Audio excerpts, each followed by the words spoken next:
What a great night it was to be a Drake Bulldog. Holy cow. Welcome, everyone, to the Media Row podcast with me, Justin Miller, on this early Thursday morning. But happy to have you along. As always, make sure to check us out on Spotify, Apple Podcasts, YouTube. Funny enough, download me at the iHeartRadio app as well. But oh my. Last night, Drake puts on a beating against in-state rival UNI. UIC, a team that had given Drake their first loss of the year, helps them out by taking down Bradley on the road. And then you also have other upsets in the Missouri Valley last night. Just chaos in the conference right now. And all helping Drake, too.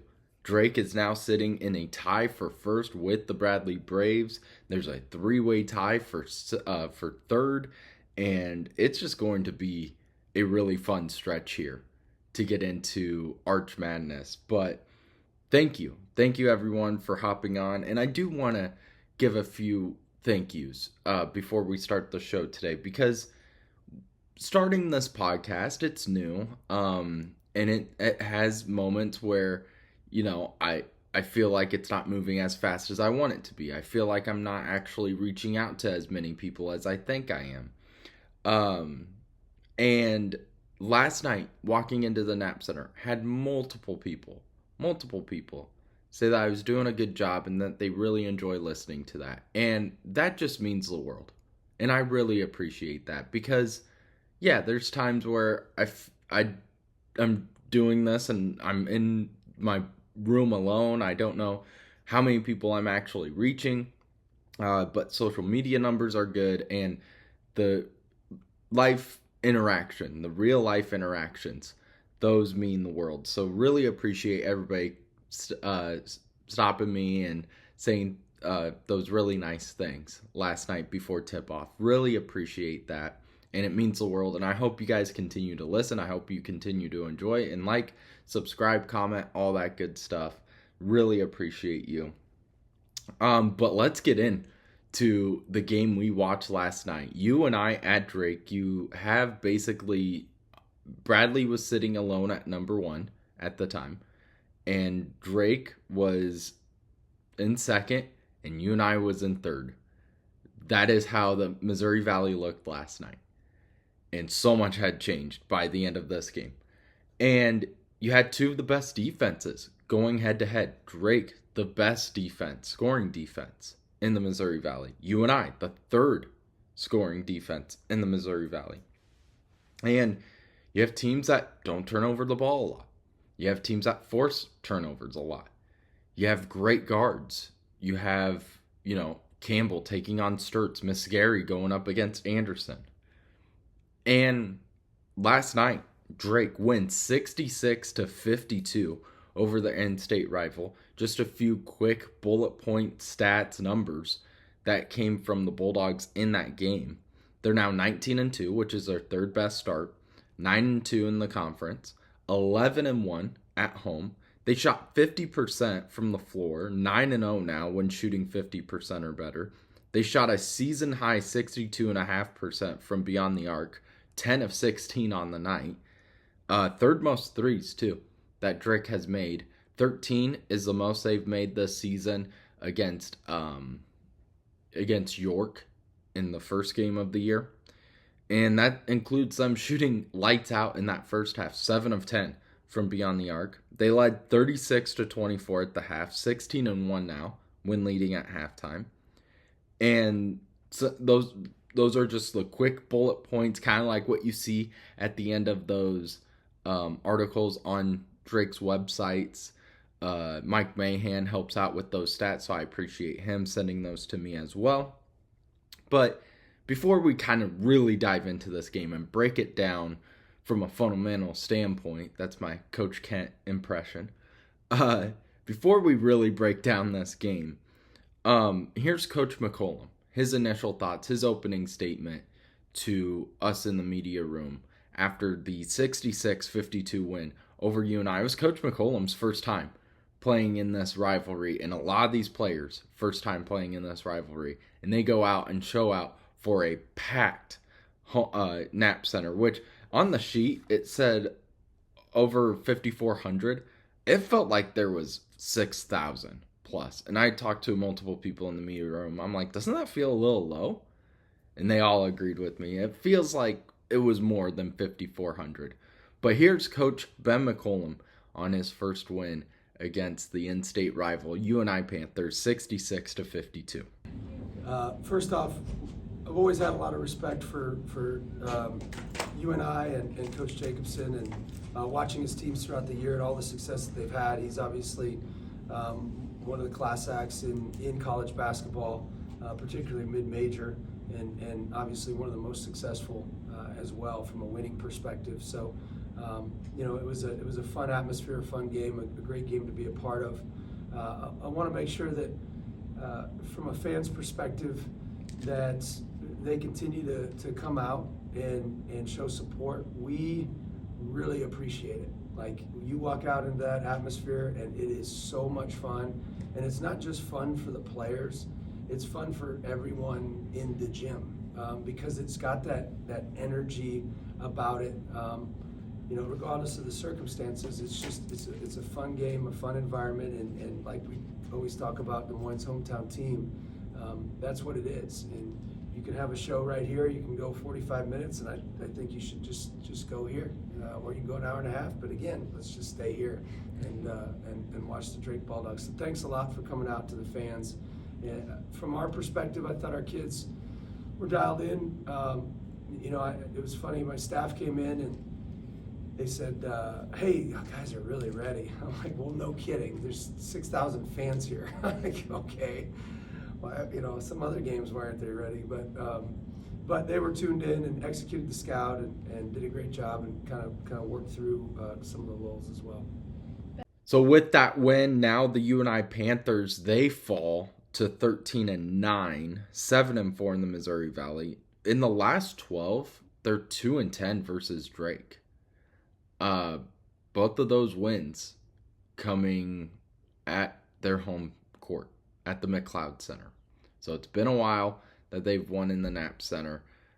We talked about it yesterday. Now Ben Jacobson in his 19-year career still has a winless record on the road against Drake, 9-11 against the Bulldogs at the Knapp Center, and just this team continues to just really put out strong defenses, and that was something that Ben Jacobson knew they were going to have to prep for.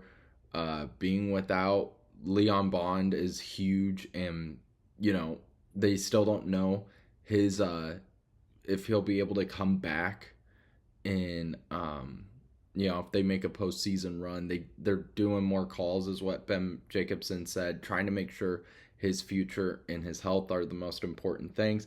Said it was a strain in his left leg, and when asked what's the difference between a strain and healing time, he said he didn't really know, but he just knows basically if you really don't take this seriously and carefully, that strain can quickly tear. It is a very weak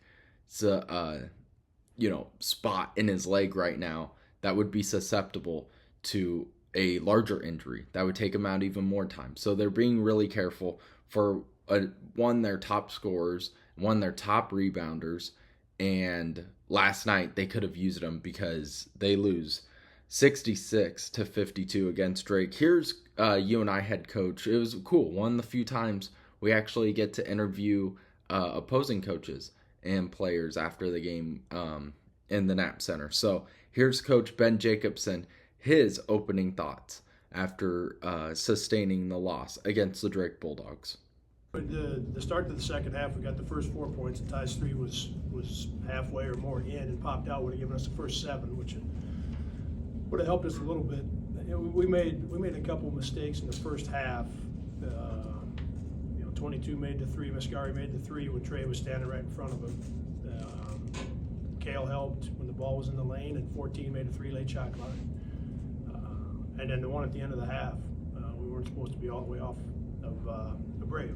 And that's 9 of the 36 on mistakes. It doesn't mean a couple of them made shot clock, but it doesn't mean they wouldn't have got some points on them. Yeah, but those, because we had a hard time getting some traction offensively. So you don't ever want to be making mistakes against the guys that are really capable of making those plays I just talked about, and we did. But especially when their defense is really good. It's been really good all year, and we couldn't get anything going against it. So while you're trying to figure it out, trying to find some things that are going to work for you, you can't be making mistakes. And we made a couple of those three, and probably one or two other ones that really put us in a tough spot. So let's get into how this happened. Number one, while you look at the box score and you see just how Drake shot lights out, 50% from the floor, 62.5% from three. They shot better from three than the free throw line. They were 12 of 21 at the free throw line. Bennett Sturt's missing a few at the line as well, 57% at the charity stripe. But Drake, other than the free throw line issue, shot lights out and looked great offensively. UNI didn't shoot bad. UNI shot 21 of 47. That's 44.7%. They made 7 3-pointers, went 7 of 16, shot 43.8% from beyond the arc. They only got to the free throw line 7 times. They didn't take advantage. They shot 3 of 7 from beyond the arc. And so UNI didn't shoot terribly. It was just Drake had an answer for everything last night.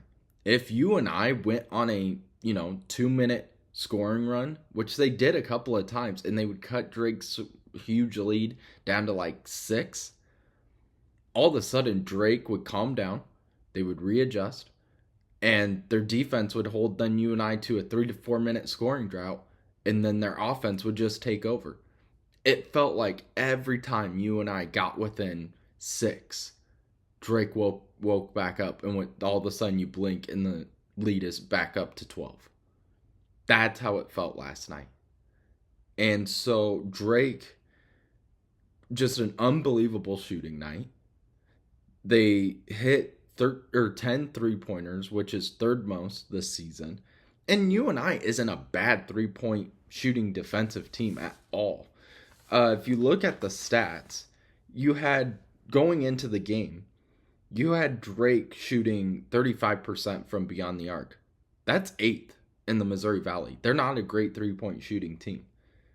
Opponents shooting against UNI shoot 34%, which is 7th in the conference. There's the Missouri Valley has some good defenses, but holding a team to shoot 34% from beyond the arc, that would be below Drake's average.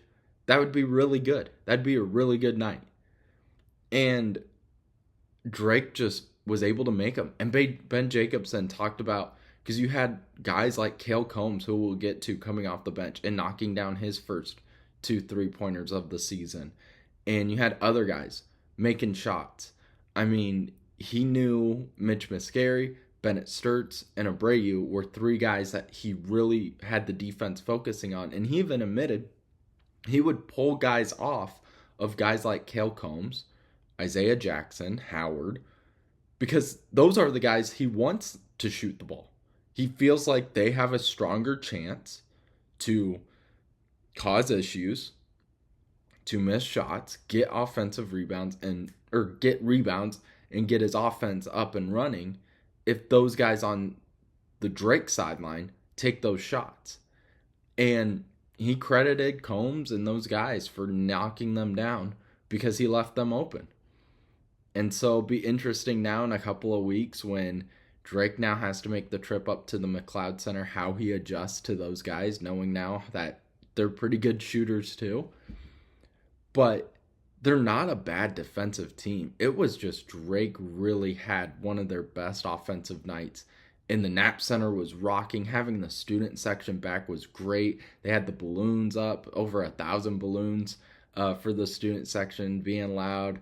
Our guy Taryn rocking with the 2 balloons as well.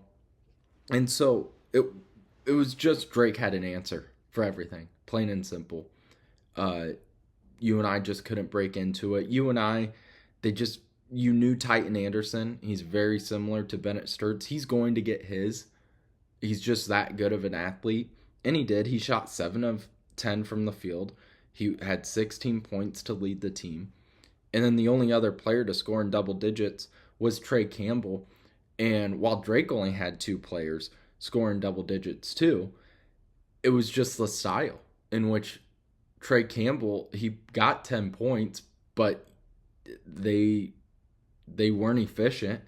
Drake was all over him. He shot 4 of 10 from the field, was 2 of 2 from the free throw line, and had 4 fouls.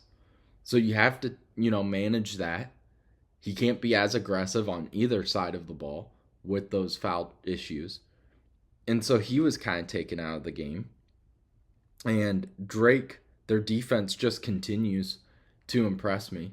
I mean, I shouldn't be impressed, but when you're going up against a team that seemingly had more size on you, and your bench outscores their bench 15-12, and then you have just a defensive effort where you hold a really strong shooting team, the team that shoots on average 50% from the field, to 44%, below their average. You force 14 turnovers. And then on top of that, you have a senior center in Jacob Hudson who only puts up a single point. And it comes from the free throw line. He shot 0 of 4 from the field, 0 of 1 from beyond the arc, had 5 rebounds. And it wasn't like they had to take him out because of foul trouble. He only had 2 fouls on the night. And so Jacob Hudson last night, only 1 point, and he averages 11.7. That was the most impressive part to me defensively for this Drake Bulldog team. And like we said, with the offense from Drake, Bennett Sturts is going to get his. So Bennett Sturts leads the team with 20 points. He plays all 40 minutes, 7-11 from the field, 2 of 3 from beyond the arc, 4 of 8 at the free throw line. Would love to see those free throws get a little more consistent. But 20 points, had a great night, was aggressive early. Taking threes when he's open. Sometimes he's more passive. Coach Ben McCollum has talked about how he's had those conversations with him. And then Mitch Biscari continues to look more confident ever since that Indiana State game. And so Mitch Biscari, he plays 40 minutes, 2 of 5 from the field, 2 of 3 from beyond the arc, including a dagger in that first half that really set the tone. And I mean, it sent Coach McCollum, he was fired up. The crowd was as loud as it was all night. And Ben Jacobson mentioned that three-pointer. And it was when shot clock was running out, they give it to Mitch Biscari. He's right in front of me, like on media row. I'm sitting there, and he's right in front of me. I don't know how we got that shot over Titan Anderson. I mean, Anderson has his hand right in his face, and it's the high arcing shot that Biscari has and his ability to shoot the deep ball, and he drills it, and that kind of set the tone for the offense that night. And I leaned over to Alyssa Hurdle from the Des Moines Register, and I just said, how do you guard that? You can't guard that. And she goes, you just put your hand up and you hope. You just have to hope that he misses. So Mitch Biscari has another strong night with 9 points, helping out Sturts. Like we said, the bench outscores UNI's, which we knew was going to be huge. Who was going to have more help? And the play and player of the game, though, is not the guy that scored 20 points. It is Cam Manyow. Puts up 10 points, efficient night, 5 of 6, 9 rebounds, including a block, which is part of the best play of the night. But it might be the best play I've seen from a player in a Drake uniform. I've been going to Drake games for a long time, and there's been a lot of great plays that I've been able to watch. DJ Wilkins, the buzzer beater, versus Indiana State in 2023. You have Darnell Brody in St. Louis banking in a 3 against Bradley.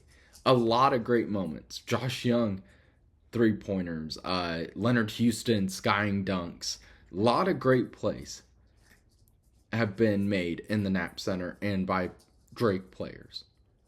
But this one last night, it was just something like all around best possession I think I've seen. So what happens late in the second half is Cam Manyow gets a steal at half court. So he gets a steal. He's charging down the court. Behind the back, right to left dribble, which isn't normal for a big man. Coast to coast, two-hand slam. Now that should be the play. That should be the play right there. But he continues. So he cheers. Crowd is on their feet. He then hustles down the court and gets a block on the other end. It was just, I think that play, if Ben McCollum has a long, successful career at Drake, which it appears he will, that is a play you look at and you go, that's the moment we knew he was going to be special.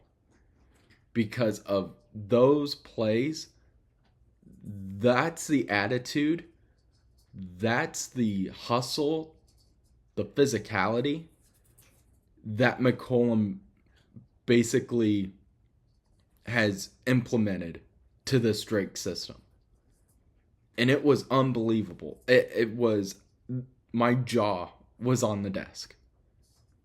Cam Manyow, just an unbelievable performance. And what I hope comes from this with Cam Manyow is that it just builds his confidence.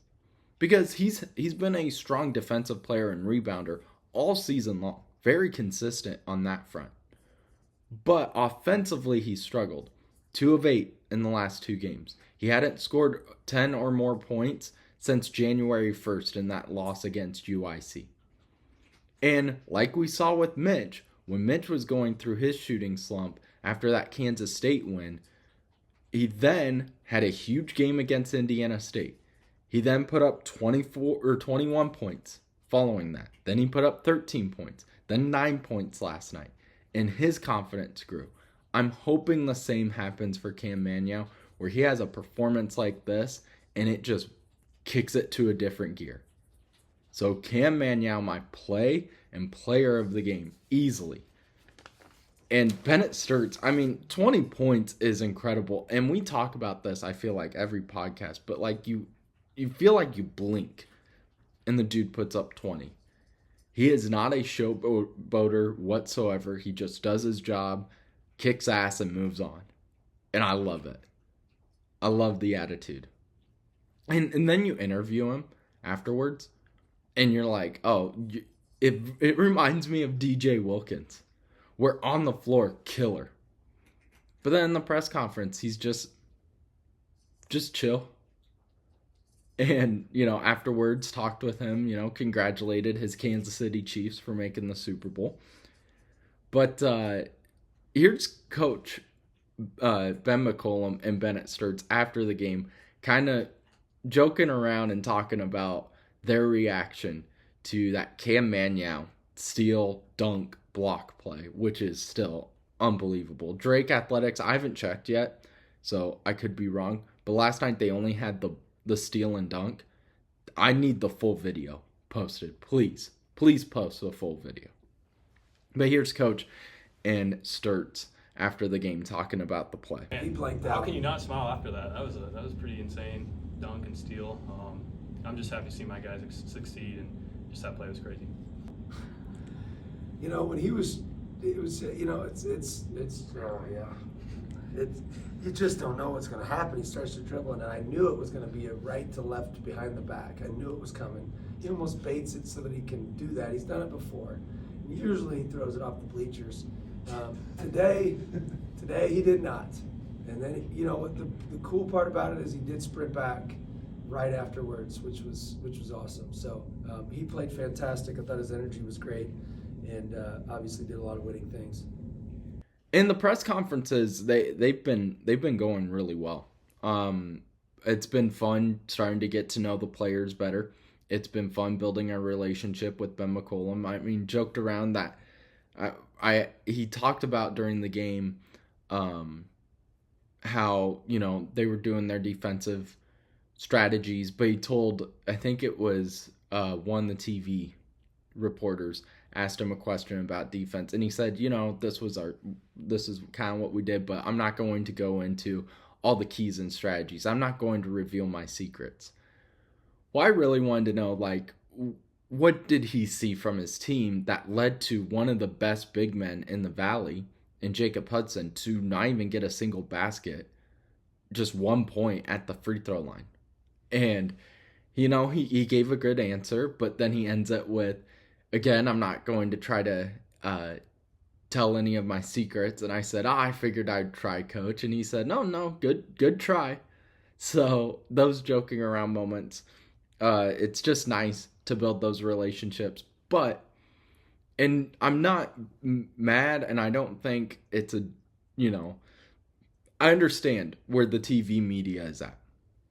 You have a top 3 team in Ames. You go cover a top 3 team if it's in your state. I totally understand that.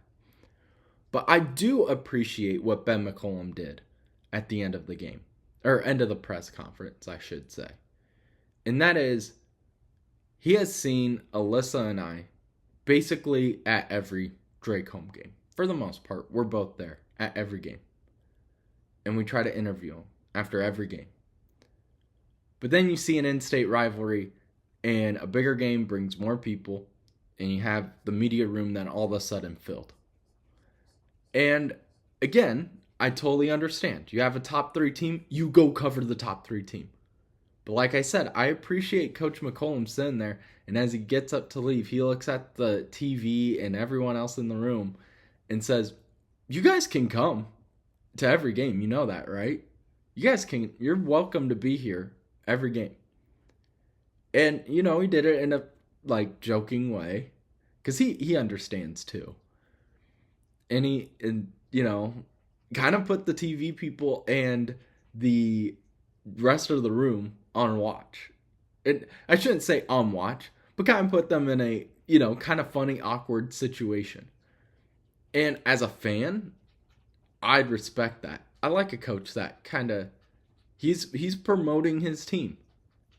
And he, in his opening thoughts, like you heard, he was thanking the fans for coming out and how that impacts the players and himself. Just the energy in the building grows because of what the fans are able to do. And I appreciate that. As someone who had gone to multiple games, in junior high and high school, sitting there in general admission with my dad, where it's like us and maybe 1,000 people. So I appreciate that. Again, though, there's a top 3 team in Ames. So go cover that. I understand that. But great game from the Drake Bulldogs. They're now 19-2 overall. They win 66-52. Chaos in the conference, though. Went to bed, woke up, and all of a sudden the standings are all jumbled. So, number 1, UIC upsets Bradley by a lot. UIC 93-76. We knew their offense was good. The 93 points isn't surprising. Holding a good team like Bradley on the road to only 76 points when UIC is not consistently a great defensive team was unbelievable. And they basically had control of that game for the most part. There was a couple of times Bradley tried to make it interesting, but overall UIC just dominated. So with Bradley losing, Drake winning, 2-way tie in first place. And then you have Evansville taking down Murray State 78-74. Indiana State victorious over Missouri State 72-67. Then Illinois State takes down Belmont on the road 81-78. And that causes chaos in the third place portion of the standings, because now there's a 3-way tie for third place. You have UNI, Belmont, UIC, all in there for third place. There's only 9 games left in the regular season. Wild enough, there's only 9 games left. So it's just going to set up a fun home stretch of the regular season. And then I think this is just showing what could happen in Arch Madness in St. Louis. Because this conference, again, it's awesome during the regular season and it's awesome during the conference tournament. Now, when you're trying to get extra teams into the NCAA tournament, that's when it gets a little difficult. Because, yes, you can beat each other up, but you just don't have the identity, you don't have the brand of an SEC, of a Big 12, of a Big 10. I mean, look at the Big 10 standings. The Big 10 is not a great conference, but they'll still get their typical 6 to 8 teams in the NCAA tournament, when I don't necessarily agree that should be allowed. I mean, last year they got 4 teams, I believe, in. And Northwestern and Wisconsin, one of those 4. No reason. There's 5, actually. 5 teams. Because you had Northwestern and Wisconsin in. You had Purdue, of course.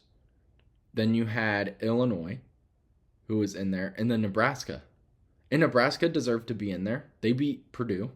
They had some really good wins. Illinois deserved to be in there because they won the Big Ten tournament, conference tournament. Purdue, of course, deserved to be in there. But Northwestern did not. Wisconsin did not. And that's what's going to happen this year. And it just sucks for those mid-major conferences like a Missouri Valley, where guys like me watch these teams and watch these games all season long and realize there's a lot of really talented teams and teams that could, cause some issues and make the NCAA tournament exciting. But you just don't have the brand, and when you beat each other up, the outsiders, they then look at it as just an easy conference. Nobody's great in the conference if you're all just beating each other up. But when the Big Ten does it, you see the Big Ten logo and you see the big names. It's just because of the talent. The talent is so balanced. But then you look at the standings, and the Big Ten is bad this year. The Big Ten, you watch a Big 12 game and a Big 10 game, and it is night and day difference, it feels like. And I know rankings and KenPom, all that stuff, the Big 10 is actually ranked higher than the Big 12. But if you just sit down and watch a game, in terms of enjoyment, it is not a fun conference to watch, in my opinion. But so that's my little soapbox to end the show today, because I'm still polling, trying to get the Missouri Valley to at least 2 teams in. That Indiana State one still hurts, actually, as a Bulldog fan. But Drake wins last night, chaos in the Missouri Valley, and just a great day to be a Bulldog, waking up on this Thursday. So thank you all so much for hopping on the Media Row podcast with me, Justin Miller. Tomorrow we'll be on at 2, probably give our mid-season review of the women's side of the Missouri Valley and give a little bit of a preview for the Drake women taking on UNI Saturday at the Knapp Center at 2 o'clock. So thank you guys so much. Continue to like, subscribe, comment, watching us all over social media, YouTube, Twitter, all that good stuff. Really appreciate your support, and we'll see you tomorrow at 2 o'clock.